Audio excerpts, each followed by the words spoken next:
Kenapa ilmu astronomi dibutuhkan oleh ahli geografi? Ilmu astronomi adalah ilmu yang mempelajari tentang benda-benda langit seperti planet, asteroid, bintang, atau galaksi yang ada di alam semesta dalam skala besar. Peran ilmu astronomi dalam kajian geografi adalah sebagai penunjang. Ilmu astronomi merupakan cabang ilmu geografi yang mempelajari benda-benda langit atau fenomena angkasa. Namun, ilmu astronomi ini membantu pemahaman mengenai pembentukan serta perkembangan semesta termasuk di dalamnya planet bumi. Planet bumi, ilmu astronomi berperan penting sebagai penunjang kajian geografi. Astronomi mempelajari benda seperti fenomena luar angkasa yang pada hakikatnya memberi pengaruh terhadap keberadaan bumi. Contohnya jarak planet dari matahari dan bagaimana pengaruh bulan pada tekanan angin di bumi dan lain sebagainya. Matahari dan bulan adalah benda langit yang dikaji khusus dan spesifik dalam ilmu geografi. Peran ilmu astronomi terhadap kajian geografi sangat penting, karena pemahaman akan ilmu astronomi akan membantu seseorang dalam memahami fenomena geosfer yang menjadi pokok kajian geografi. Astronomi merupakan ilmu yang dinamis dan berkembang dengan pesat. Sejarah perkembangan ilmu astronomi dan penemuan terbaru apa saja pada saat ini. Sejarah singkat astronomi. Pada bagian awal sejarahnya, astronomi hanyalah memerlukan pengamatan dan ramalan gerakan benda-benda langit yang bisa dilihat dengan mata telanjang. Yunani kuno memberikan sumbangsi penting bagi astronomi, diantaranya definisi dari sistem magnitude. Selain dengan pertumbuhan peradaban manusia yang kehidupan tak lepas dari berbagai fenomena alam, seiring itu pula perkembangan dunia astronomi. Astronomi mulai tumbuh saat adanya kebutuhan untuk metode menentukan arah dari bantuan navigasi ketika kapal layar menjelajah laut. Bangsa Mesir telah dengan cermat mengamati matahari selama ratusan tahun. Mereka menghitung jumlah matahari terbit terbenam dari satu musim ke musim panas berikutnya, dan menemukan matahari terbit dan terbenam sebanyak 365 kali dalam satuan yang kemudian kita kenal satu tahun. Orang zaman purba di berbagai belahan dunia seperti Cina dan Mesopotamia juga telah mengamati bintang berabad-abad lamanya. Dimulai dari pengamatan sederhana terhadap berbagai benda langit, astronomi berkembang ke dalam sains yang mempelajari gerak, lokasi, serta hakikat benda langit. Penemuan-penemuan ilmu astronomi. Yang pertama, penemuan kehidupan di Mars.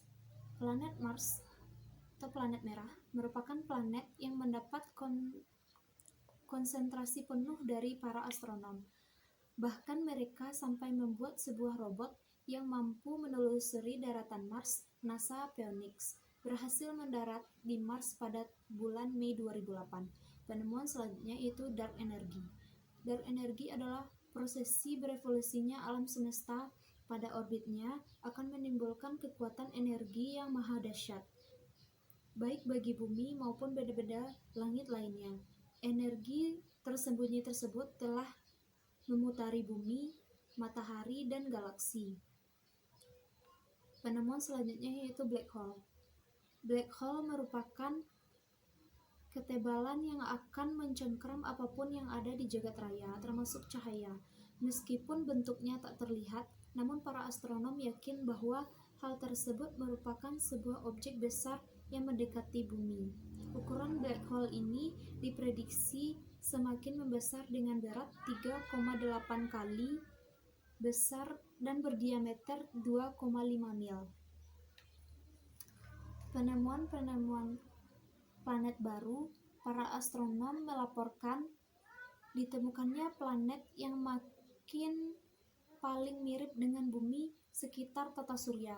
Planet itu lebih besar daripada bumi, namun dengan teknik yang digunakan oleh para astronom, teridentifikasi lebih banyak planet yang besarnya hampir sama dengan bumi. Teori teori dan hukum fisika yang terjadi di tata surya. Yang pertama adalah teori Big Bang. Hubble melakukan pengamatan yang mengamati bahwa benda langit yang saat ini akan terus berkembang. Sebelum Hubble melakukan pengamatan, telah terlebih dahulu diamati oleh Georges Lemaitre, seorang astronom fisikawan asal Belgia. Mengemukakan pendapatnya tentang teori Big Bang. Hubble melakukan pengamatan dan bisa mengemukakan bahwa bumi dan alam semesta ini terbentuk karena adanya ledakan besar. Yang kedua adalah teori bintang kembar. Teori yang dibawa oleh R.A. Littleton ini mengatakan bahwa salah satu bintang kembar tersebut ditabrak oleh bintang yang lain. Yang ketiga adalah teori keadaan tetap. Teori yang dimukakan oleh Sir Fred Hale, Thomas Gould, dan Sir Herman Bondi ini bertolak belakang dengan teori Big Bang. Dalam teori keadaan tetap ini, alam semesta akan selalu tampak sama dari sejak awal dan tidak akan berakhir. Teori nebula. Teori yang dikemukakan oleh Immanuel Kant dan Pierre Marquis de Laplace ini menyatakan bahwa tata surya ini berasal dari sebuah kabut. Kabut ini tersusun dari debu, es, dan gas yang terkandung dalam hidrogen yang tinggi di dalamnya. Yang selanjutnya yaitu adalah teori pasang surut. Teori pasang surut dikemukakan oleh Buffon. Buffon merupakan pemain sepak bola. Menurut Buffon, tata surya itu ada karena material penyusun matahari yang bertebaran. Selanjutnya yaitu teori planetesimal. Teori yang dikemukakan oleh Forrest Moulton dan Thomas Chamberlain. Ini menyatakan kalau tata surya itu bisa terbentuk karena adanya bintang yang melakukan pendekatan ke matahari.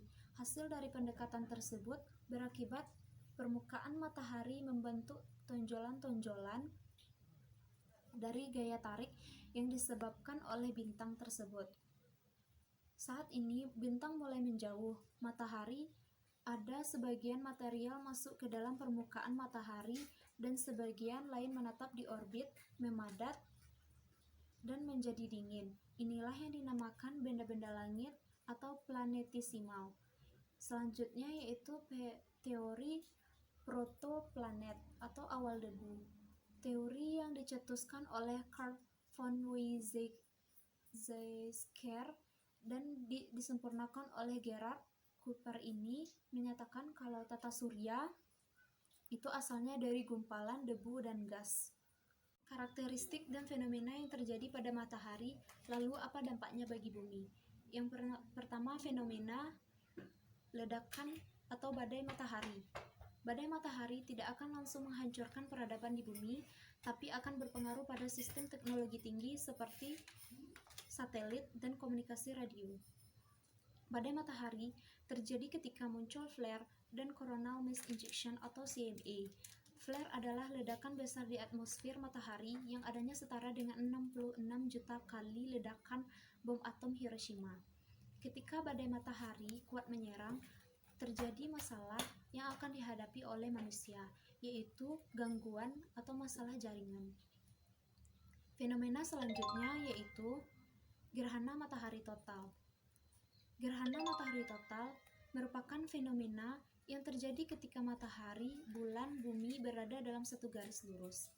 Di sini seluruh bagian matahari akan tertutup dengan bayangan bulan, sehingga cahaya matahari akan menghilang secara total selama beberapa waktu. Dalam kondisi ini, bumi akan mengalami suasana gelap seperti malam hari.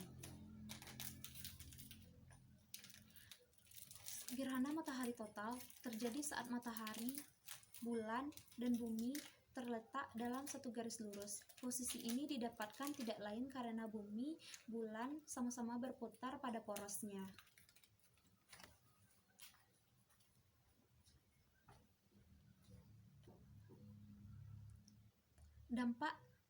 Dampak dari Gerhana matahari adalah menimbulkan gangguan pada medan magnet bumi. Dalam hal ini, gravitasi pada medan magnet bumi biasanya akan mengalami masalah. Hal ini terjadi akibat pemanasan dan proses ionisasi di lapisan ionosfer atau atmosfer bumi menjadi terhambat karena proses gerhana matahari total yang terjadi. Dengan begitu, medan magnet atau gravitasi bumi tidak normal. Yang kedua, menyebabkan gangguan penglihatan. Dampak gerhana matahari total selanjutnya adalah dapat menyebabkan gangguan penglihatan. Sebenarnya gangguan ini bukan didapat saat gerhana matahari total terjadi, melainkan pada beberapa saat menuju gerhana matahari total tersebut. Fenomena selanjutnya yaitu fenomena aphelion. Saat aphelion, bumi akan bergerak dengan matahari sekitar 152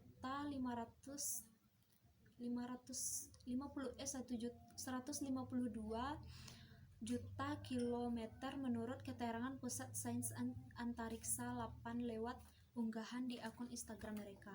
Jika dibandingkan 4 Juli 2019 lalu, bumi dan matahari berjarak lebih jauh yaitu sekitar 152 juta. Fenomena bumi menjauhi matahari ini dikarenakan orbit bumi tak sepenuhnya membentuk lingkaran sempurna, melainkan berbentuk elips dengan kelonjongan sekitar 1/60. Bumi berbeda dengan planet lainnya di tata surya, sehingga memungkinkan adanya kehidupan. Yang pertama, bumi mengandung banyak air dan asam amino. Bumi kita terbentuk dari ledakan dahsyat sekitar 13,8 miliar tahun lalu yang dikenal dengan teori Big Bang. Beberapa peneliti mempercayai selang 600-700 juta tahun kemudian atau sekitar 3,9 atau 3,8 miliar dengan membawa serta air dan asam amino dengan jumlah yang banyak. Adanya air dan asam amino memungkinkan muncul cikal bakal kehidupan. Bakteri bersel tunggal, sejak saat itu makhluk hidup pun tumbuh semakin kompleks. Yang kedua, adanya oksigen yang mencukupi. Munculnya benua, superbenua Pangea yang merupakan daratan luas menyebabkan perubahan geologi, iklim, dan juga lingkungan yang parah. Letusan gunung api yang berlangsung terus-menerus selama 1 juta tahun mengeluarkan lava seluas kira-kira 300 juta kilometer persegi dan menghasilkan endapan setebal lebih dari 1.750 meter. Dampaknya, gas metana yang membeku dalam air laut pun mencair, memberikan dampak pemanasan global 20 kali lebih kuat dari karbon dioksida. Yang selanjutnya itu karbon dioksida yang berperan penting dalam fotosintesis tumbuhan. Karbon dioksida berperan penting dalam fotosintesis tumbuhan. Tumbuhan sebagai produsen pertama yang sangat mempengaruhi makhluk hidup lainnya. Dari tumbuhanlah manusia, hewan memperoleh makanan. Selanjutnya yaitu atmosfer yang menjadi penjaga bumi. Bumi saat ini adalah satu-satunya planet yang layak huni. Planet di tata surya kita kecuali bumi saat ini tidak mengandung unsur yang dapat menopang kehidupan. Tetapi bukan berarti tidak ada planet di luar langit sana yang mempunyai kehidupan yang sama seperti bumi. Manusia yang selalu mempercayai keberadaan makhluk hidup seperti dirinya.